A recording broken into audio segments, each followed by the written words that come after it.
Good evening, and welcome to the 2024 Candidates Night. Please take a moment to silence your cell phones and watches.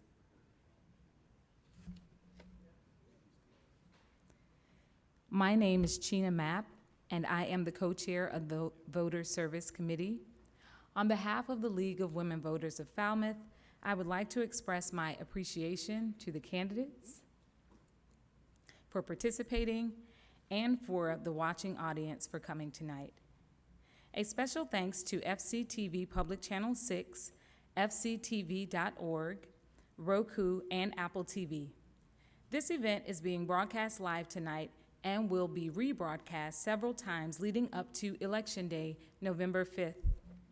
You can check FCTV's broadcast schedule on the station's bulletin board and in the Falmouth Enterprise. A few words about the League. We are a nonpartisan political organization of women and men. We're nonpartisan because we never support a candidate or party. We're political to the extent that we do take positions on public policy issues, but only after studying the facts, discussing them, and forming a group consensus. We work to encourage active participation in government, to increase understanding of major public policy issues, and to influence public policy through education and advocacy. Our DEI policy.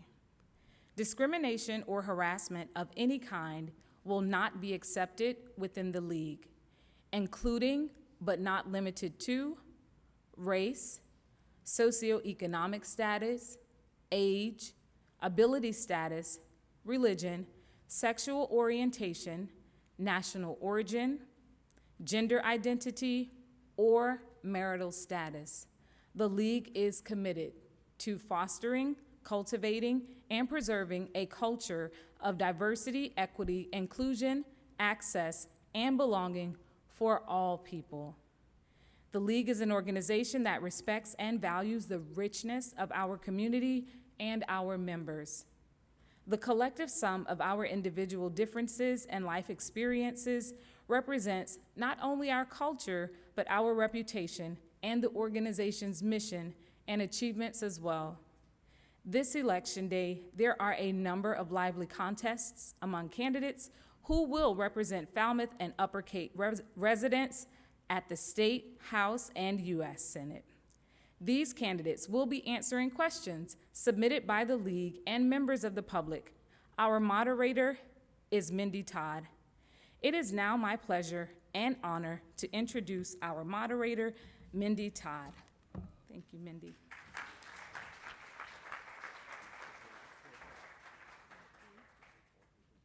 Thank you, Chena. Welcome.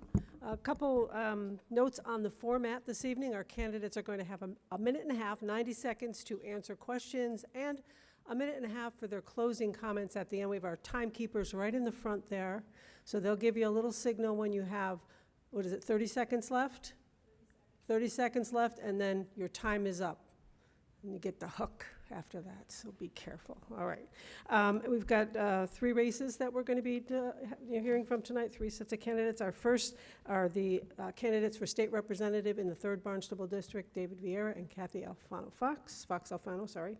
And we're going to start in alphabetical order. So we will start with you, Kathy. And our first question from the League is, what do you consider the most important issue facing the voters in your district, and what actions would you take to address them? Thank you, Mindy, and thank you everyone for coming and everyone who's watching on television. I am not a professional politician. I'm an advocate, and there are several critical issues that are not being fully addressed on the Upper Cape. I want to shine a spotlight on these issues and take action. The Cape is uniquely vulnerable to sea level rise and intensive storms that are threatening to wipe out beaches, roads, and coastal homes. One of my top priorities is to bring the expertise and funding needed to protect our beloved shoreline and plan for coastal resiliency. To make that happen, I am collaborating with the Cape Cod Blue Economy Foundation and the Mass Clean Energy Center to leverage our unique coastal location and our marine knowledge base to attract ocean and environmental innovators to the Upper Cape. I will advocate to establish a clean climate tech hub right here. We have it all, including every type of water body, even a tidal canal, plus the Saudi Arabia of wind, right off our coastlines. I'm sorry, is that done already? That's a 30 seconds. Oh, okay, thank you. This will bring good jobs to our region and perhaps be the catalyst for solutions to save our Earth. We must begin upgrading our electric grid infrastructure to accommodate these clean energy solutions.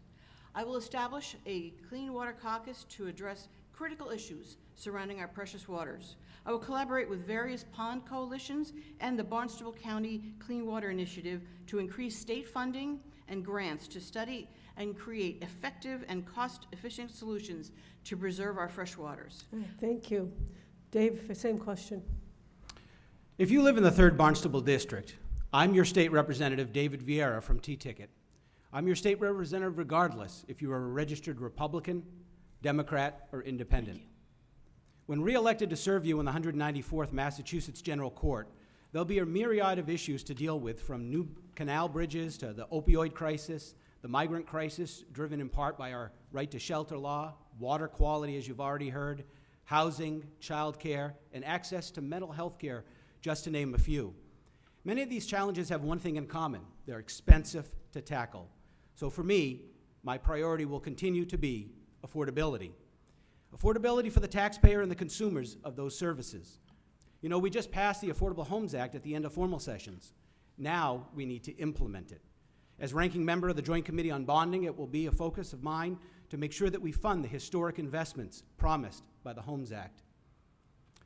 Early education and care has been another area I've worked on since taking office. I served on the EEC Commission in 2013 and again in 2022.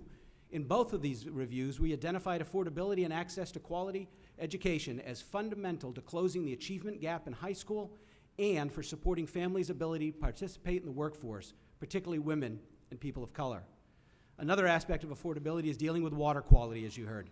DEP was prepared to require every one of us on a septic system to upgrade to innovative alternatives costing $20,000 to $30,000.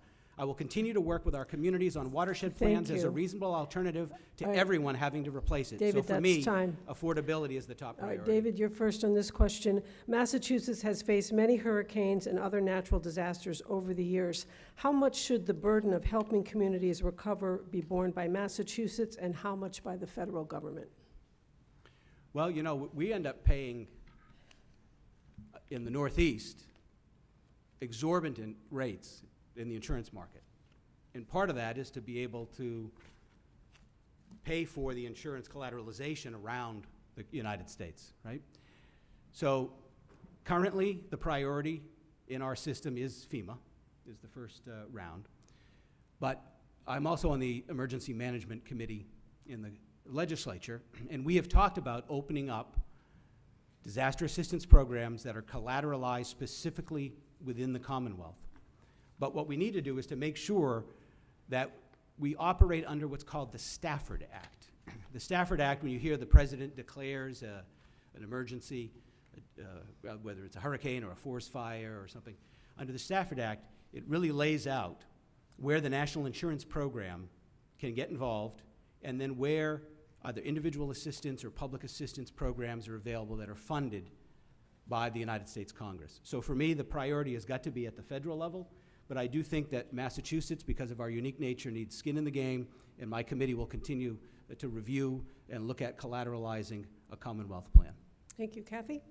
I agree with what David said, but I want to add several things. We've seen with the disastrous effects of the hurricane in Asheville in western North Carolina, and to hear that the people from FEMA are being attacked or threatened by militia based on just false rumors is horrifying, and I want to make sure something like that would never, ever happen here. The other thing we have to work on is our coastal resiliency, because in the case of a hurricane, we want to make sure that the effects of the hurricane, the sea level rise or whatever, is minimized. To do that, we have to make sure that our marshes are able to absorb some of the water, that our coastal homes and beaches and roads are protected. And the other big thing is, we were talking about the bridges.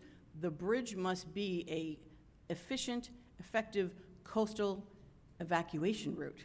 I would love to see all of the lanes leaving Cape Cod, either way, changed to everyone getting off the Cape. Because if you've ever lived through a hurricane warning here, the bridges are the bottleneck, and that will really help us to get people safely off the Cape. Kathy, we start with you this time. Sure. We've seen some advancement in affordable housing, but of course, affordable housing continues to be probably the issue on voters' minds. Your thoughts on how you would tackle affordable housing? Well, as a realtor for almost 20 years and a member of Bourne's Affordable Housing Trust, I understand our housing needs, and I'll pursue every chance to help residents stay in their home and help working families to join our community. The Upper Cape needs homes that people can afford, both year-round rentals and single or multifamily homes. This is particularly true for seniors, veterans, and our workforce. Seniors helped to build the Cape into the place that we love. They deserve to have accessible housing now, not waiting on a 10-year waiting list. That isn't going to work. Our veterans fought to keep us free. Now we must fight to ensure that they have a roof over their heads and a pleasant place to call home.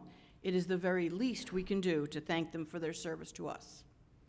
Our largely senior population needs services. We need working families in our community. Unfortunately, skyrocketing housing costs ensure that the average person can't afford the average home on Cape Cod. But there are solutions. The newly signed housing bond bill allows Cape Towns to be designated as seasonal communities, a toolkit of methods to deliver housing while maintaining our small town character and open space. It allows for the state to pay landlords the difference in the rental income between the magic 10 weeks of the summer when tourists are here and renting year-round. This can change the rental landscape this fall. We need to educate towns and landlords to make this happen now. Kathy, thank you. David? As I said, we just passed the Affordable Homes Act.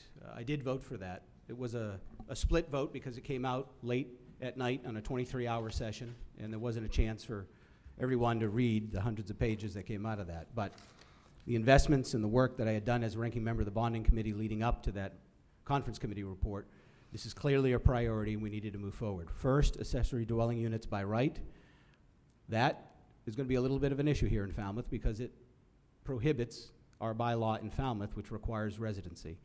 So we are looking at ways to make sure that folks don't create ADUs and then just put them as Airbnb and have businesses operating in our neighborhoods and don't get affordable housing available. So we're going to continue to work on that and clarify what can we do to make sure that those ADUs are available for affordable housing.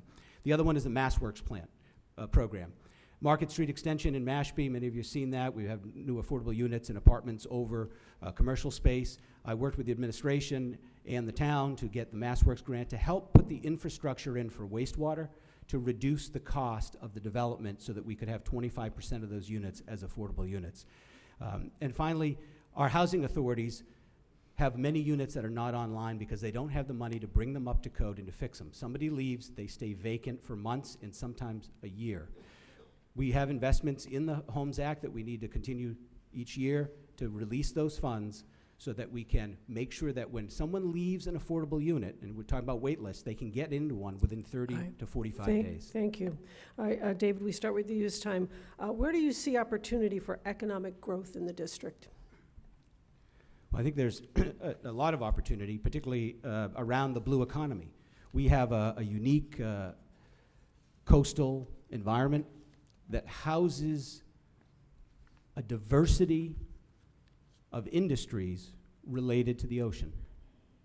Everybody thinks of Woods Hole, and that's important. We've got WHOI, MBL, research groups, all of these. But we also have artists. We have developers of new technology for manufacturing. We have Hydroid now up in Bourne, right, for a few years. And so one of the things that we've been talking about for a number of years, and it's in the Cape Cod Commission Economic Development Report, is to create a business accelerator for the blue economy. Not an incubator. The incubators are here. The technology is being developed, the research, the ideas are here. But what we're really seeing the issue is taking those concepts and bringing them to market. So the incubators are here. The accelerator is what we need to identify. And I think the Upper Cape, particularly the Buzzards Bay area, is a good spot because of southeastern Massachusetts and the additional resources that are leveraged. So for us moving forward, we've been trying to work with the county commission to figure out how do we take that plan and make it a reality and actually bring that technology to market, but also lift up arts and culture and the other sectors around our ocean. Thank you, Kathy. You took my answer. So, actually, what I was talking about earlier is the Climate Tech Hub, which, as we say, we have it all right here.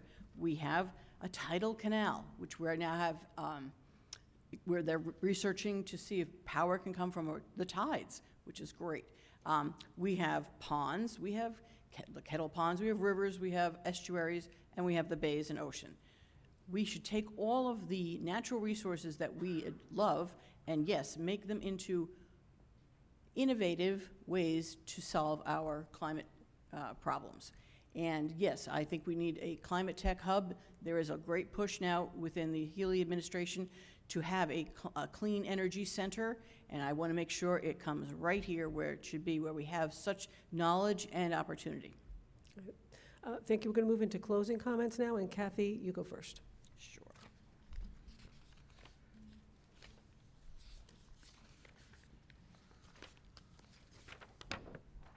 Thank you. I truly want to represent you, not just a slice of the district. My first step is to hold regular open office hours in all 3 towns to listen to your concerns and take action.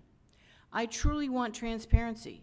I may not be able to change the ways things are run on Beacon Hill day 1, but I can certainly post my votes and actions so you know what I'm doing.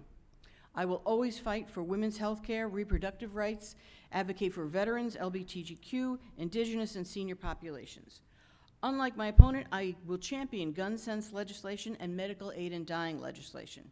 My opponent runs 150 out of 160 legislators in bringing funding to our district this year. After 14 years on the job, compare that to Dylan Fernandez, who brought in almost $1 million. Because good governance is a team sport. That's how we get results. My team includes Senators Markey and Warren, Congressman Bill Keating, Governor Maura Healey, and Lieutenant Governor Kim Driscoll, State Senator Sue Moran, State Auditor Diana DeZoglio, Attorney General Andrea Joy Campbell, Barnstable County Sheriff Donna Buckley, all 3 county commissioners, and the majority of our town select boards. I'm proud to have many of their endorsements. I can't wait to join the team and start working to bring positive results to our community. But the last endorsement, and perhaps the most important part of the team, is you. Please vote for me between now and November 5th. I will be honored to represent you. Thank you. Thank you to the Falmouth League for continuous election tradition. Thank you, Mindy, for moderating not only tonight but on NPR a few weeks ago, and to FCTV for the live broadcast. Thank you, Kathy, for conducting a campaign focused on the issues and not personalities. I know I appreciate it, and I'm sure the voters do as well. John Kennedy once said, "Let us not seek the Republican answer or the Democratic answer, but the right answer." I've tried to live by those words my entire life in public service. And I've been wondering lately, how do I know if I measure up to that ideal? And I found the answer during this campaign. One day while working on delivering campaign signs in Bourne and Mashpee, I arrived at a house with a Harris for President sign. At first, I double-checked the address to make sure it was the right location that wanted my bright yellow Vote Vieira sign, and it was. And then as I was making my way back to Falmouth, I passed a house that had a Trump for President sign in the yard and a Vote Vieira sign. I've seen a lot more of those in both yards. I guess the only thing Harris supporters and Trump supporters can agree on these days is Dave Vieira for state representative. It is an honor of my lifetime to serve as your state representative. As the first Vieira in my family to graduate with a college degree, my father being the first to graduate with a high school diploma, it is humbling the reception you've all given me over the past number of years. I'm Dave Vieira. I'm from T-Ticket, and I'd be honored to have your vote again in this election. Thank you so much. Thank you, Dave Vieira and Kathy Voxafano. Thank you. As we bring up the next set of candidates for State Senate in the Plymouth and Barnstable District. Of course, Dylan leaving that state rep seat that represents Martha's Vineyard, Nantucket, and parts of Falmouth. Thomas Moakley, who many have met right here this evening, does not have a challenger in the general election, so congratulations, Thomas. And I'm sure he's happy to chat with any of you who want to chat with him. We got the right names in front of you?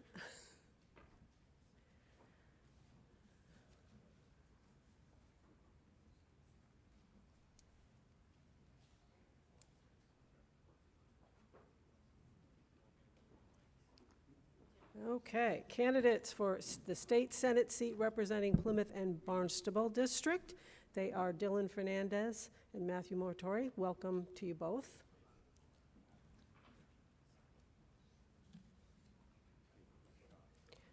All right, we're starting again in alphabetical order, so Dylan, we'll start with you. If you were elected, what actions should the Senate take to protect our vulnerable coastal zones?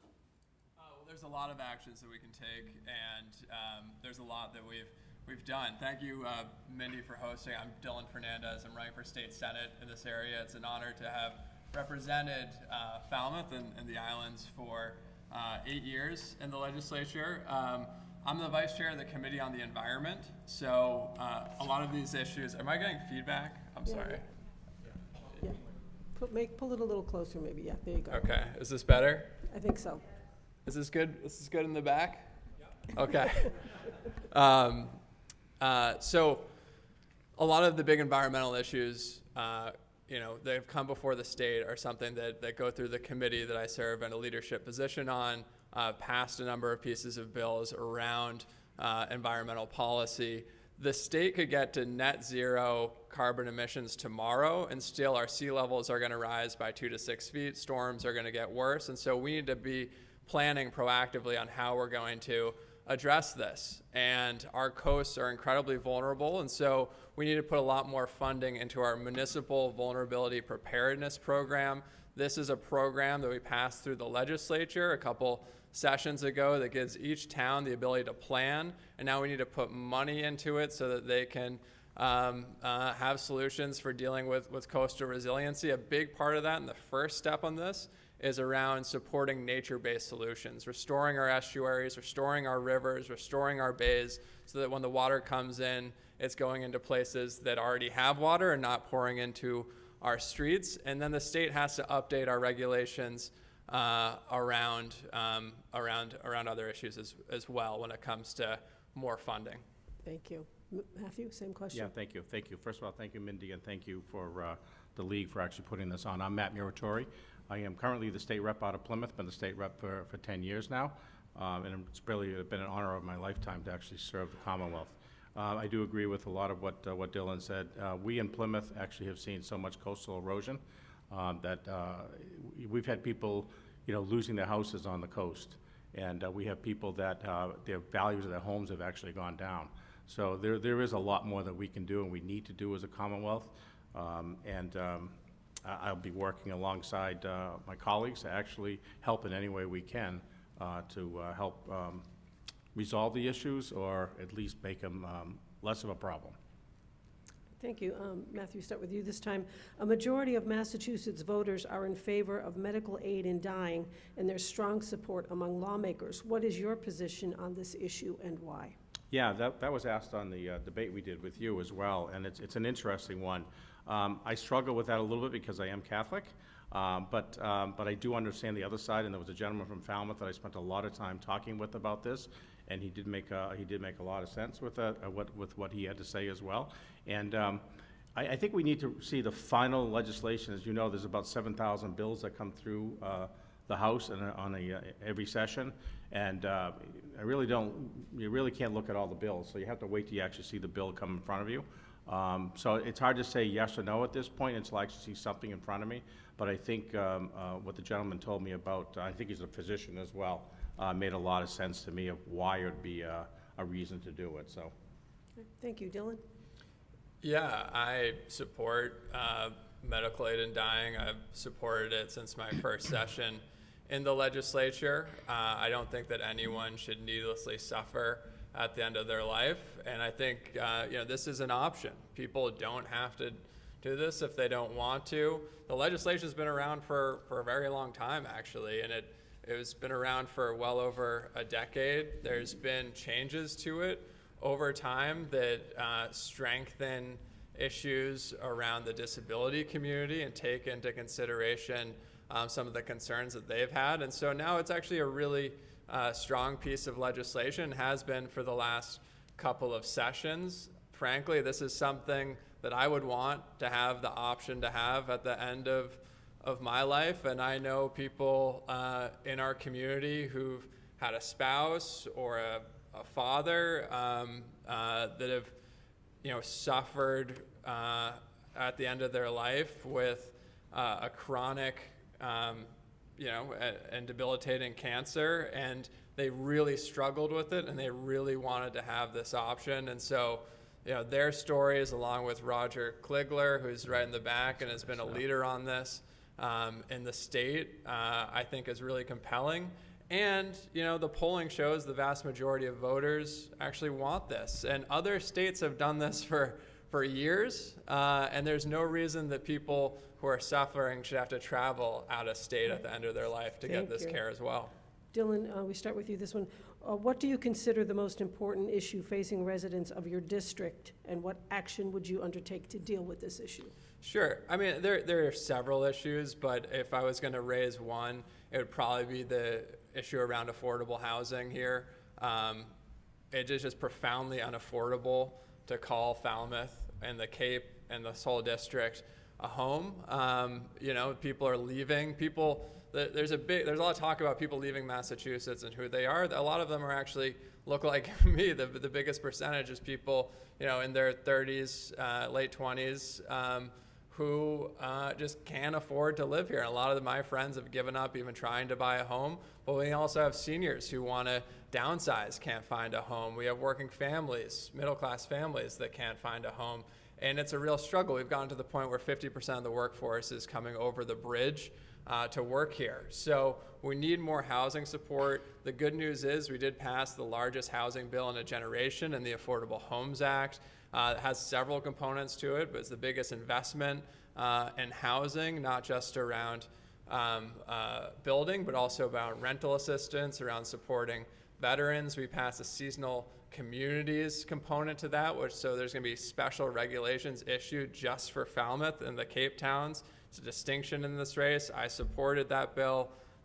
Matt's the only politician in our entire region, Democrat or Republican, who voted against it, and I'm going to continue to fight for housing affordability in Falmouth and beyond. Thank you. Matt? Sure. So just to clarify the record, I did vote for the housing bond bill when it came out on June 5th in the House. There is a lot of good things in that. There's a lot to do with public housing. There's going to be a lot of money, more money than's ever been put into public housing to upgrade those. What I didn't vote on is the conference committee report that came out. Once a bill is put together by the House, the Senate votes on it, and then there's a conference committee to work out the differences. That conference committee report came out on August 1st at about 4:30 in the morning, and we didn't even have a text of a bill to look at, so we didn't know really what it looked like. But now that it's been passed, and we see all these things in here, I do believe that affordability in housing is the number one, but affordability in other areas as well. People are struggling. There are people Dylan's age and my kids' age. I have 6 daughters, and they struggle as well to try to get housing. But they also struggle with groceries. They struggle with, utility bills they have. There's a lot of struggle with affordability, and I think there's a lot of good things that we can do as a Commonwealth. We did pass over $1 billion tax cut in 2023, and I think we need to kind of look at doing some more again. I think there's money in the budget. I am on House Ways and Means, the budget committee in the House.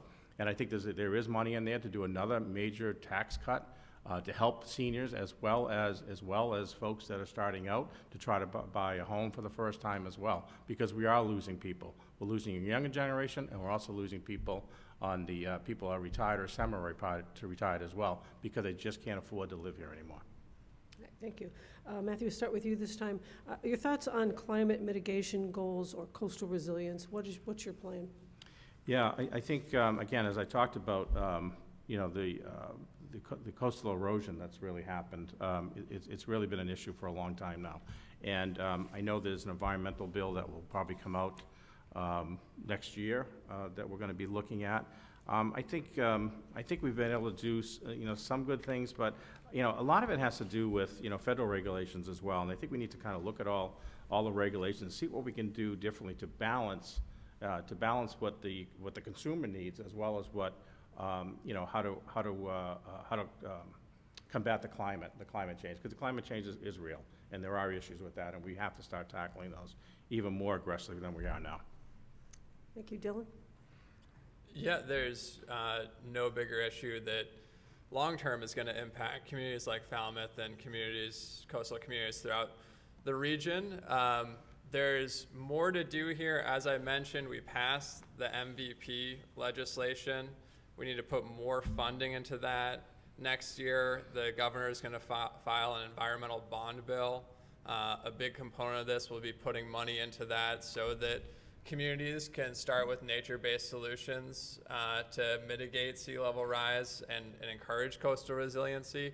We also have to update our laws around coastal issues. They haven't been updated or changed since the 70s and the 80s in a lot of cases. And when they were originally filed, they didn't take into account global warming, sea level rise, and the like. So we need to update those laws, those regulations, and that statute. That's something the administration's already working on from a regulatory perspective, but we're going to have to change some of that statutorily. And we have to do a lot more when it comes to addressing climate change and doing our part as well. We need more EV charging. We need to encourage solar more in terms of carports and the like. And there was an environmental bill that we voted on this year. I supported it. Matt voted against it. But I'm going to continue to be someone that's championing the environment in our area. Thank you. Dylan, we start with you this time. What do you see as opportunity for economic growth in the district? Well, I agree with a lot of what the former panel said. I think we do have an opportunity here to have a blue tech hub in our region. Falmouth is home to the most innovative ocean science in the world, and then Boston is home to the largest venture capital concentration in the country. We're actually outpaced California now, and so there's an opportunity to mold the two and create a blue tech entrepreneurial hub in our region.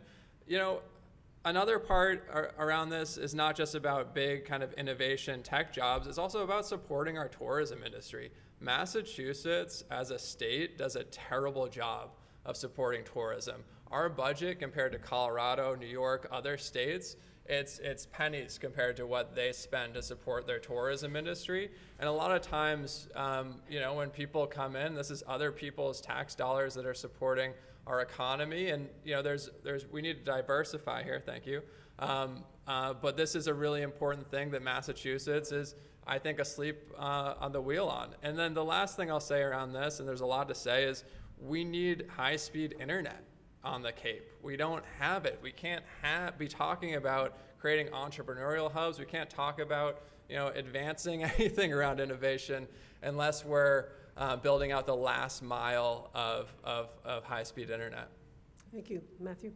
Yeah, a few things. First of all, the blue economy is, I think, the #1 in the area. I actually sit on the Plymouth Regional Economic Foundation board in Plymouth and have for a few years. And we started a blue economy group that actually we have a conference actually, this third conference that we had is happening on Monday and Tuesday next week.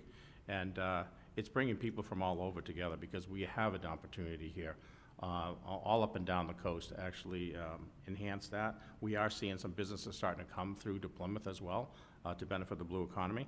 I do agree with also that tourism is really one of the #1 issues that we have, and we need to do a better job as a Commonwealth of promoting it. But we also need to put more money into the tourism industries as well. This past budget, there was some tourism money that was cut. I just had a conversation with our tourism director in Plymouth this afternoon, actually, and they lost $103,000, which is a lot of money, for a tourism group to lose money on. We're going in the wrong direction that way. tourism is the number 3 industry that brings in revenue to this Commonwealth, and the more we can invest in it, the better off we are. And the last thing I'll say is on the small businesses. I think we need to do, talking about tax incentives, I think we need to do a lot more tax incentives for folks and grants to create people to be more innovative in creating more entrepreneurial businesses and helping small businesses that are already in existence to grow even more. Thank you. All right, Matthew, start with you this time. What are your thoughts on improving access to mental health? Yes, so one of the reasons I actually ran back 10 years ago was because of mental health. One of my 6 daughters struggles with mental health and has for a couple of decades now. And it's easy to get access and get help when they're under 18, but when they turn 18, there's not as much help there. So I've been working for the last 10 years on this. Very proud that we passed a major mental health, behavioral health bill 2 years ago here in the Commonwealth that really helps particularly kids, but also adults as well, to have more access to beds and more treatment centers. And I think that will go a long way. I still think there's more work to do. I was proud that I was able to add a lot to those bills moving forward, but I do think there's more that we can actually do to help as well. But I think we're starting to see the access of beds and availability of counselors we need as well.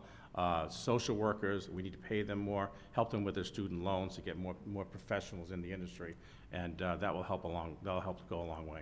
Thank you. Dylan? Yeah, it's really been a struggle, and my family's worked in this for a number of years in town. Family stepfather's been a therapist for many years, and other family members are in the field.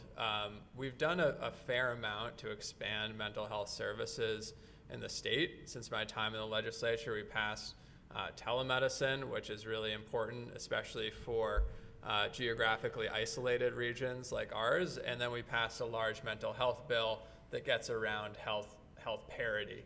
And for too long in our state, you could get reimbursement quite easy if you broke your arm, but if you had a mental health issue, it was almost impossible to get your health care to reimburse for that care, and that's changing, and it has changed in our state, and there's still more work to do around working with insurance companies and compelling insurance companies to reimburse these services and for longer periods of time.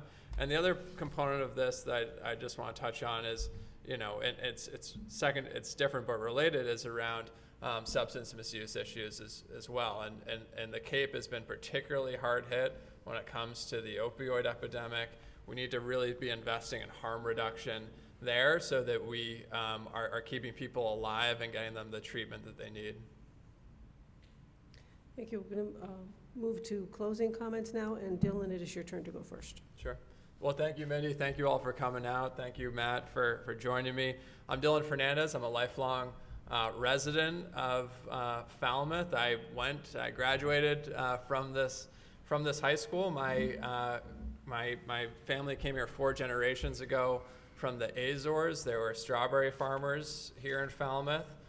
Life was never easy. I actually became a first generation college graduate like David.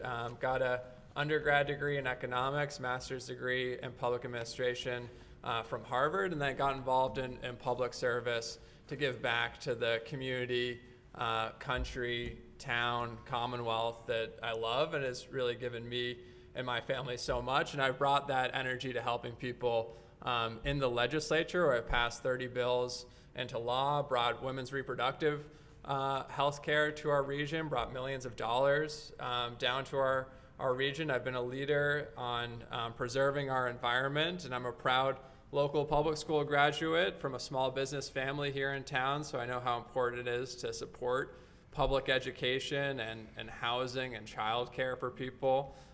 Women's reproductive freedom under attack in this country. I'm the only candidate who supported the Roe Act to protect a woman's ability to make healthcare decisions about her own body. I love this town. I love this community. It's been an honor of my life to represent you, and so I ask for your vote either now or sometime between now and November 5th. Thank you.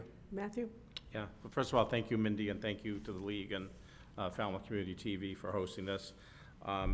As I said, I'm a husband and a proud father of 6 beautiful daughters and one granddaughter. I currently live with my wife, Kristen, who's an elder law attorney, who grew up right here in Falmouth. Her family still lives here in Falmouth. And I started my career here in Falmouth as well. And she started her career as a lawyer here as well. My career started on Jones Road. I'm a licensed nursing home administrator, and I used to run the old Freedom Crest Nursing Home on Jones Road right after it first opened. You know, there's several reasons why I'm running for state senate, but above all, I'm running because Plymouth County and the Upper Cape are my home, and I care deeply about these communities.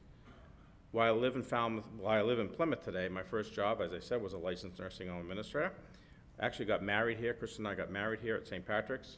4 of our 6 daughters were born right here in Falmouth Hospital. And as I said, my wife's family actually comes from here as well. I've been able to work across party lines to get so many things done for the community that I serve, and I only serve one community, that's the town of Plymouth, and not even the entire community. I've been able to pass 21 bills in that time frame, been able to bring tens of millions of dollars of infrastructure and tourism money to Plymouth, and I want to bring that experience and that work that I've done and the relationships I've built right here to the Cape and to Falmouth as well. Thank you, Matthew Motori and Dylan Fernandez. Thank you both. Thank you. Once again. Okay, let's elbow, because I don't want to give you my Yeah, old. yeah. Thanks, Mindy.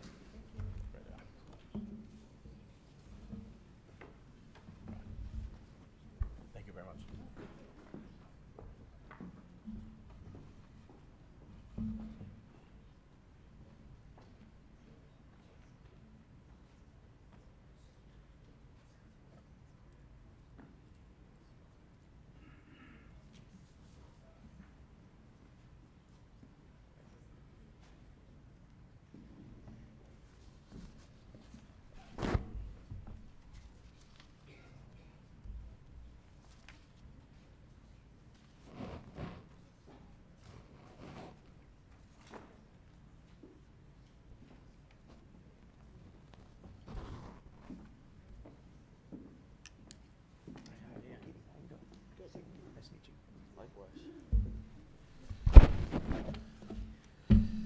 Okay, our next candidates running for U.S. Congress in the 9th Congressional District, William Keating and Dan Sullivan. Welcome.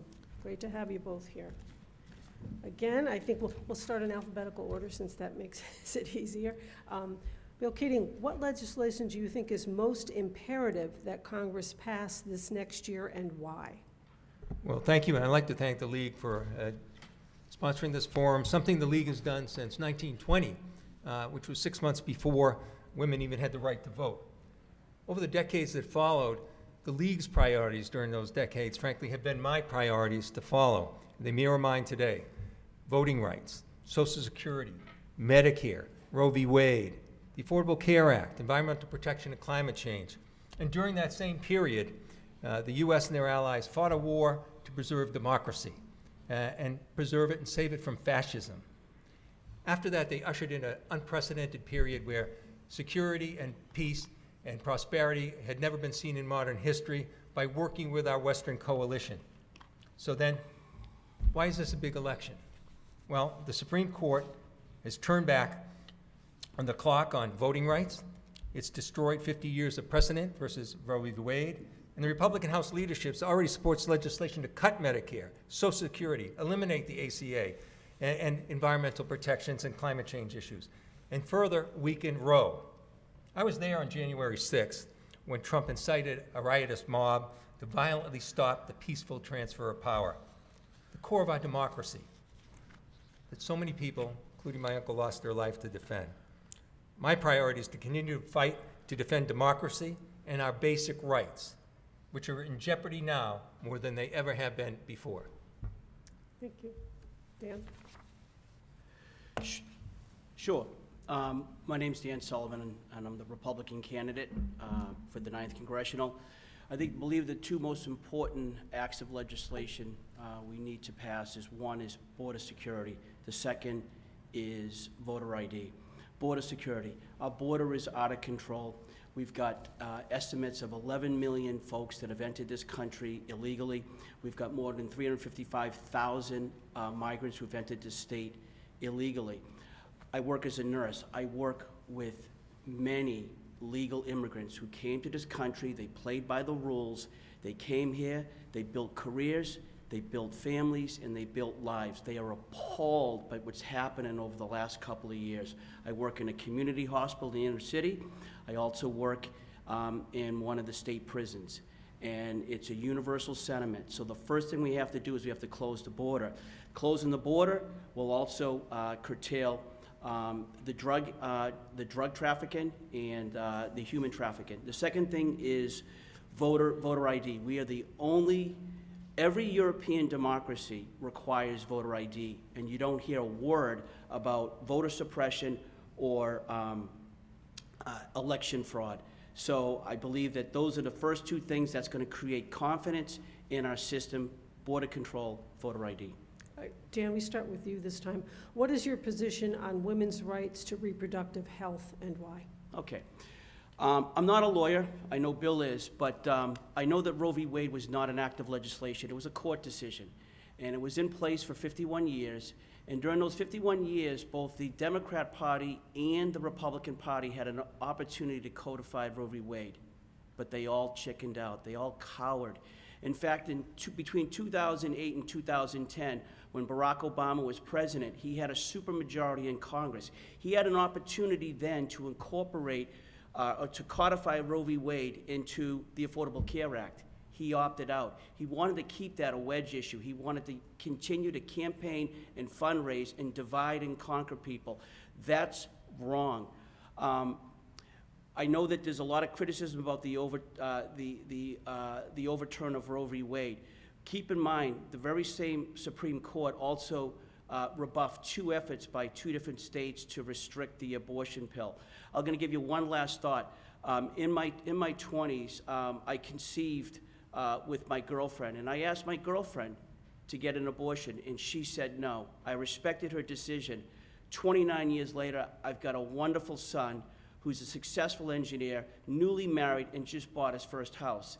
And so I do respect the woman's right to choose, but I also acknowledge that there is a question about fetal viability. Thank you. Bill Keating? Well, thank you. I'm a member of the pro-choice caucus in Congress and a strong supporter of a woman's reproductive rights and her making a change, her making the decision on her own body. We've seen the Supreme Court that did away with 50 years of precedent to protect a woman's right over her own body and a right to make her own reproductive decisions when they really destroyed Roe v. Wade. We now have 50 different states making those decisions. 21 of those states have rights less than Roe v. Wade right now, and over half of them have what amounts to a total ban on abortion. I voted to codify Roe v. Wade in the wake of the Supreme Court decision. That's most important. I'll do that again if I'm back in Congress. I also voted to codify and protect IVF and protect the right to contraceptions, something that is called into question with these reports. On the Armed Services Committee, I supported legislation to turn around and make sure that our members of the Armed Service could move from place to place if they're in one state versus another and protect it. You know, I'm a man, so I'll never have politicians telling me what to do with my own body. But I'll tell you this, I'm a father and I have a daughter, and I don't think my daughter should have less rights than her mother has had. Thank you. We start with you this time, Bill Keating. As natural disasters become increasingly frequent and costly, what policies should Congress adopt to pay for the cost of providing federal aid to ravaged communities? Well, I've supported federal aid each time it's come up, whether it's Sandy Hook or whether it's in the southern part of the district. Unfortunately, a lot of my colleagues on the Republican side, they pick and choose. They'll vote against certain disaster relief if it's not in their area. They'll vote for it if it's in their own area. We really should be consistent on this. And we have to deal with the underlying cause, which is climate change. You know, I've been involved in the Sustainable Energy and Environmental Caucus. I started a SNEP program with Senator Reid myself to deal with these issues. I was chair of the Global climate change issues on the Committee on Foreign Affairs. The Cape is unique, however. We're the canary in the coal mine. We're so fragile that the things that are really harbinger of what happened to the climate change are happening here. The Gulf of Maine is the most heated area in the entire United States off-coast area in terms of how quickly it's overheating. We've had to deal with these issues issue by issue, and I think that the Republicans won't even call it climate change. I don't know if you heard J.D. Vance in his debate, but he'd call it weather patterns. Donald Trump, when he was there as president, he would make sure every agency got rid of the word climate change and put weather. They won't even admit it exists as something that's important. Donald Trump wants to dig, dig, dig. That's his answer to everything. Well, you know where they're going to want to be digging? They're going to be digging off our coasts. And they're going to be dealing with issues that provide that kind of drilling on public land. All right, Dan, your same question. Sure. So I think all reasonable minds can agree that we need to fully fund all disaster relief, irrespective of what area of the country that disaster occurs. I think we have to look at what we've heard in news reports about FEMA and how FEMA's budget has been depleted by funding the mass migration into this country. Mr. Keaton mentioned the fact that Trump, if he were elected, would want to be drilling. Let's talk about that. I believe climate change is real. I'm not a scientist. I don't know to what extent it's man-caused versus other reasons. But I do draw a line where we're industrializing our waters. You know, we're going to build 130 wind turbines off the Cape and the islands, and they're going to be 450 feet above water, okay? Put that in perspective. 130 wind turbines. There are 25 buildings in Boston that are over 450 feet. We're going to build 130. There's 120 skyscrapers in New York over 450 feet. We're essentially building a skyline, a city skyline off the Cape, by the way, that's going to have 3 flashing lights on it that are going to be flashing from dawn to dusk. And I just don't believe we should be industrializing Your time is our up. waters. Thank you. Dan, we start with you this time. Sure. There's pressure from quarters to respond to Russian aggression in Ukraine and threatening behavior from China by building up U.S. nuclear forces. Should we, or do you have a plan to avoid a new nuclear arms race? Well, I'm the peace candidate here. I think war should be a last resort. I think in our history of our country, we fought wars for imperialist reasons. We fought wars for geopolitical reasons. And now I think we're waging war as an investment opportunity. Look, BlackRock has already bought 30% of the farmlands in Ukraine. And at some point, there's going to be some form of Marshall Plan to rebuild Ukraine. And I don't want to see BlackRock, State Street Bank, or Vanguard profit off of that. We had an opportunity for peace. We pulled the plug on the peace in Ukraine. And so what I want to see is peace. We were able to reach peace in the former Czechoslovakia, in the former Yugoslavia. And I think we need to do the same thing here. We need to come to some form of peace agreement that all sides can live with. Thank you. Bill Keating. Well, the war in Ukraine is the most direct threat on our democracy since World War II.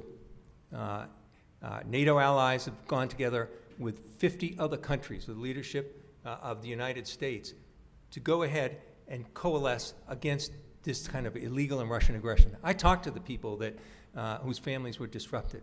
I talked to people who lost loved ones. I've talked to the leadership, the defense ministers, the whole cabinet in Ukraine. I talked to President Zelensky several times, and the threat is real. And we have to stick together as a coalition and acknowledge that. Just right now, with Putin's aggression, to say, well, we'll negotiate, is to say we'll surrender. That's really the most dangerous kind of approach that we can take right now, because we're undercutting Ukraine's efforts. In terms of the nuclear threat here, it's important that the United States move forward, as they always have in the START program and other nuclear programs to try and disarm ourselves and disarm other countries from nuclear proliferation. However, if we fail in Ukraine, if we fail with our coalition, if Donald Trump's successful in coming in and surrendering day one and moving forward, trying to break up NATO, this will not deter other countries like China, Iran, and other countries from building up their military and building up and moving forward on their nuclear armaments. This is why Ukraine is so important. This is why this moment is important. This is why we can't go back. Thank you. Since you both sort of touched a little bit on climate, before we get to closing, Bill Keating, start with you. Climate mitigation goals. Go ahead. Well, as I said before, the Cape Cod is the canary in the coal mine. We see the difference with sea level rise. We see the difference with the buildup of wastewater and the deterrence of that. So we've got to understand first and foremost that we've got to deal with climate change in a comprehensive way. We can't be moving away from the Paris Peace Agreement. We can't be dealing with issues in the international side that are going to deter people from moving forward with U.S. leadership. The IRA, the Inflation Reduction Act that we passed in Congress, is going to go ahead and it's going to move and reduce CO2 by 40% by 2030. It's the most aggressive and the most historic move on climate change that this country has ever seen. And we're able to do that. But Donald Trump wants to pull that back. The Republican leadership in the House wants to pull that back. They want to bring us back, and I started to say, dig, dig, dig. And where are they going to dig? They're going to dig right off our coastal waters and our public lands. That's where they want to dig. And so the answer to everything is more oil. That's going to take us backwards. But we, for the first time, are oil exporters. We are the #1 country in the production of oil. If we produce more oil, the oil companies are just going to export that because that's where the money is. We're not going to even help our energy situation, and we're going to hurt our environment. We have to make sure we are leaders in climate change and not backtracking, which Donald Trump and the House leadership, the Republican House leadership, are doing right Dan, now. your thoughts on climate mitigation? Sure. So Bill's right. We already are digging. We're digging holes for 130 wind turbines, 100 feet underneath the seabed, 450 feet in the air. New York State is going to be building a wind turbine field, not off of New York State. They're going to be building it 17 nautical miles off the coast of Nantucket, and they're going to run cables from Nantucket all the way to Brooklyn to feed their power station. So, as I said, climate change is real. To what degree, I don't know.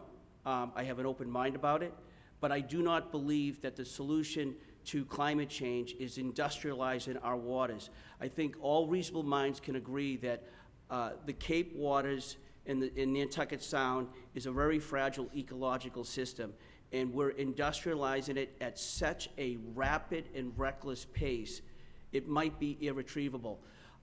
We saw the eco-disaster that happened when one of the wind turbine blades failed. 70 tons of debris was spewed into the waters and washed up on the beaches in Nantucket, Martha's Vineyard, and Barnstable.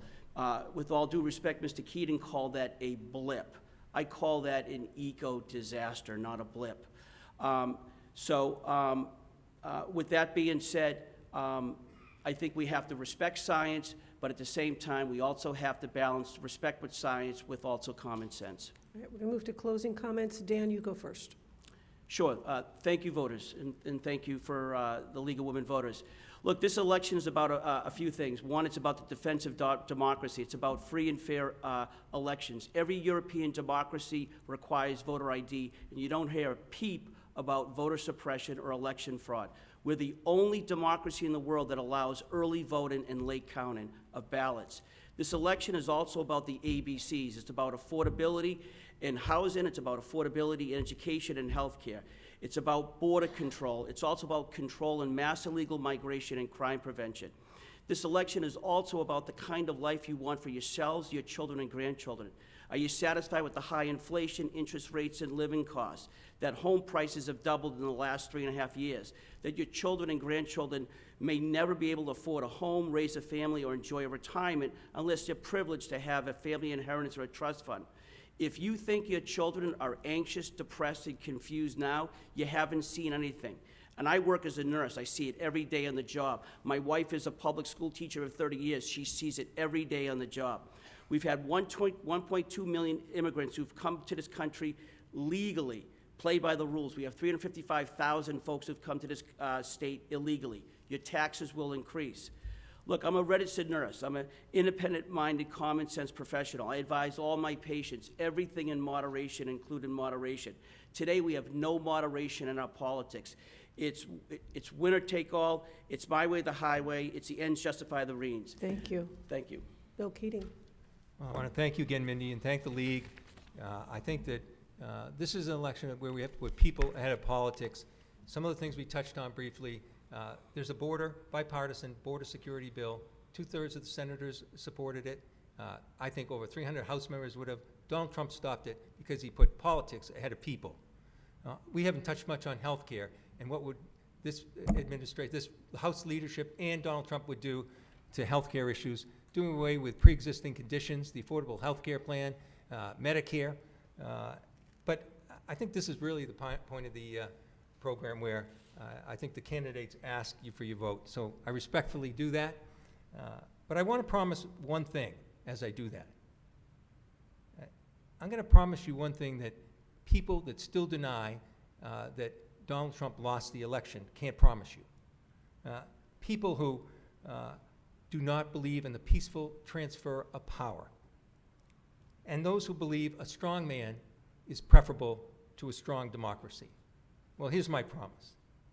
I will honor your vote. I'll honor those who vote for me, and I'll honor those who vote against me. Because without that, this debate means nothing. Without that, your vote means nothing. And without that, democracy means nothing. So I want to thank you, thank the league, and encourage everyone to vote early and to have a voting plan. Thank you very much. Thank you. Bill Keating, Dan Sullivan, thank you so much. And thank you for being here. We appreciate you coming. Thanks.